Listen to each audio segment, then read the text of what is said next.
লা ইলাহা ইল্লাল্লাহ। আমার ছোট ভাই গাড়ির কালার করতেছে, দেখেন কত সুন্দর কালার। এই যে হারামজাদা আছে, হারামজাদারা দেখেন কি আজব মেশিন।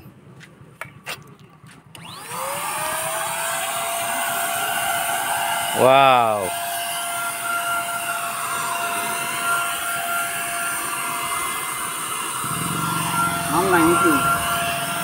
মাল বুঝো শেষ।